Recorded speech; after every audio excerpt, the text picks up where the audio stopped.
how's it going today?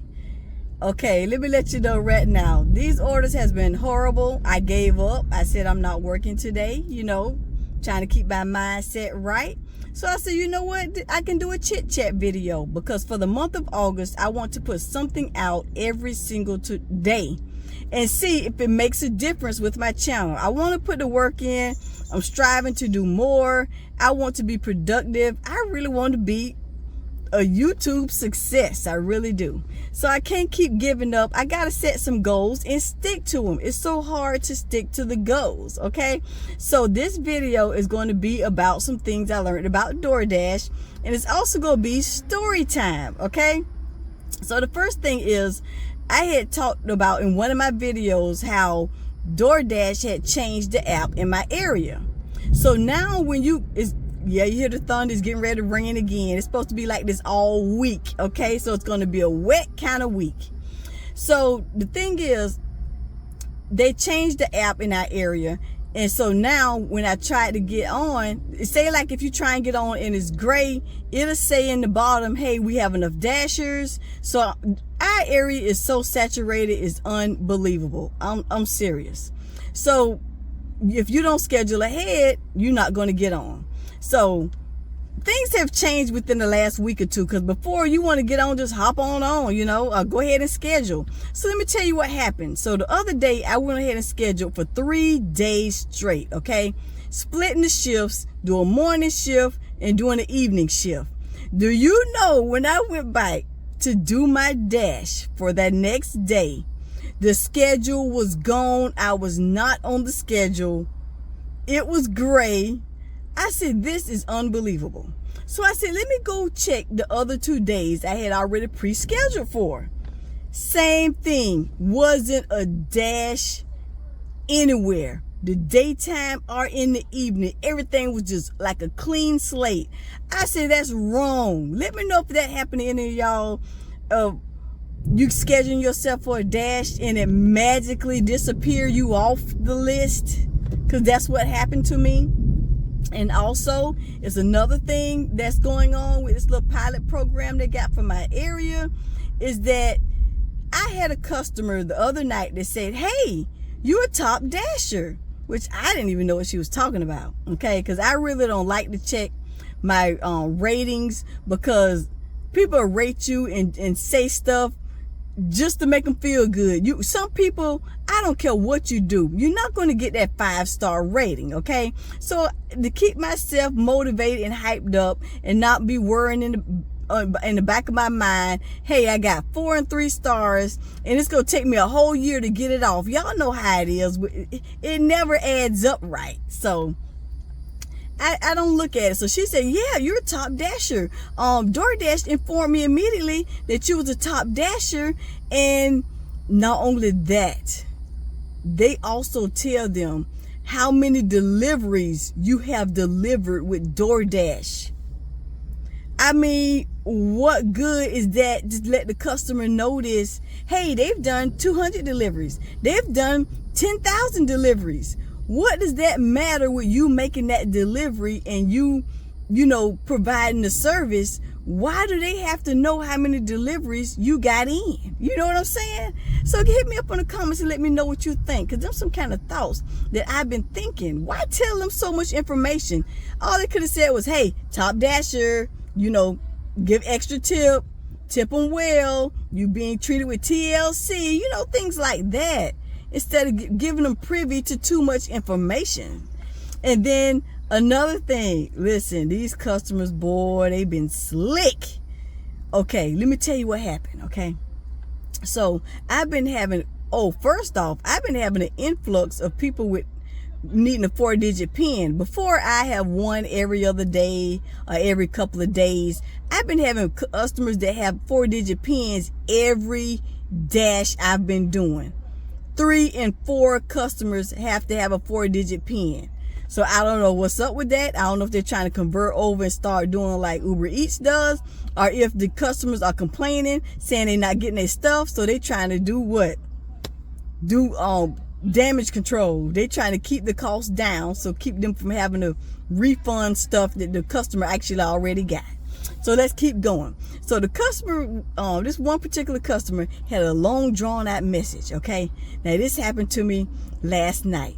Okay. First they say, go through the big fence. I said, y'all, I kid you not. It was in between the dealership. This side is sky high, the fence on both sides. I said, am I in the right spot? So I just kept on going. So then the message say, make sure you deliver to the right house. I said, it's dark up in here. So it was several houses. Then it was a wooden fence. I said, well, maybe I'm supposed to go through there. So I went through the wooden fence.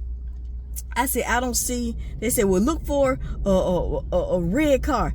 I said, wait a minute. I don't see a red car. They said, well, look for a grill. I mean, all this was in the instructions. So I'm looking for all these things they say look for to make sure that I'm in the right spot. And mind you, it's dark. I'm riding through grass trying to find this house. I went all the way around. I done put my bright lights on, shining on this trailer, okay? Then it was no lights on in there, okay? But all the blinds was up. So I saw a little flicker of a flash of a clock. I said, wait a minute, this is kind of scary and spooky. So they saying for me to do this, deliver this, and I'm looking, I said, I don't see a red car. I don't see a grill. It's too dark to see anything. No porch light on. Y'all, I started praying, getting scared. I said, oh no. I said, Lord, get me out of here. Let's go ahead now. So I tried to call the customer 3, 4, 5 times. No answer. I said, you know what? That's my signal. Let's go, girl. So I put that joke in reverse, put it in drive, and skedaddled out of there. I went all the way back to where the dealership was. I said, okay, let's look at this map on my own. So right now I'm looking on my car where I'm at and in the street that I'm supposed to be at. So it's a street here, it's a street here, and it's houses in the middle, okay? I said, okay, I came on this end. It's not there. I'm going to have to figure this out myself. So I came on out, went to the red light, went down 3 lights, came back, had to do a U-turn, flip back around, found the road I need to be on, made that right-hand turn, made the left. So I went to call her name. I'm going to say Megan. I said, Megan, okay? I found the house, but this is the thing.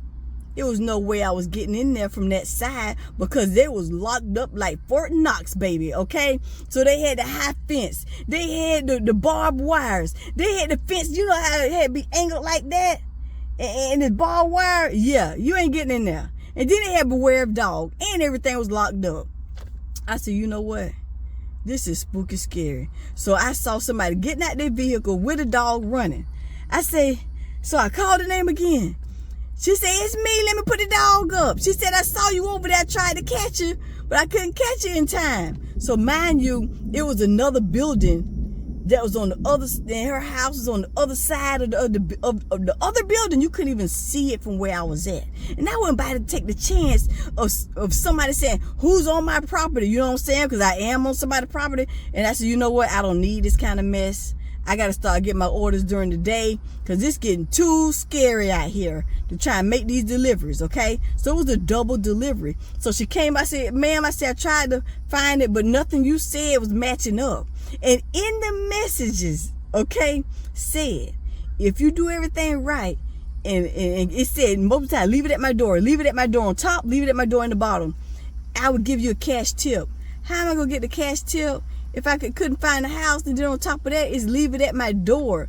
And I've had numerous customers saying, hand in my order with TLC, and upon inspection, I give a cash tip.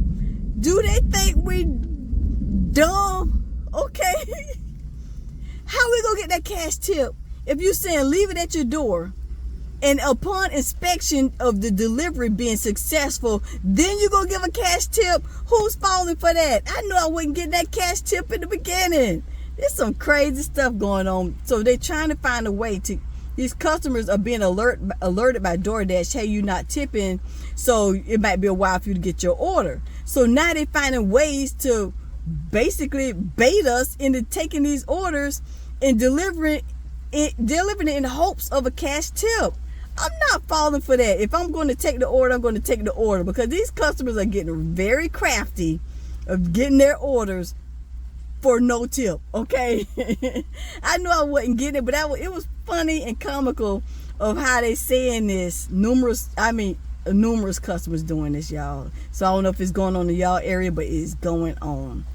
So then, second part of the story. So I had another drop off.